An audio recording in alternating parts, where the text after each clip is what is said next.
May nabasa akong comment sa isang post. Ito yung sabi niya, kapag talaga insecure ka, lahat ng mga tao sa paligid mo, you consider them as a threat. Napaisip ako mga bakla. Ako kasi, I'm confident, pero I have insecurities.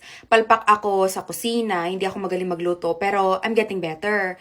Hindi ako magaling mag-host ng mga parties, kaya bihirang-bihira ako mag-invite ng mga kaibigan ko dito sa bahay. Ano ko ngayon, ginagawa ko.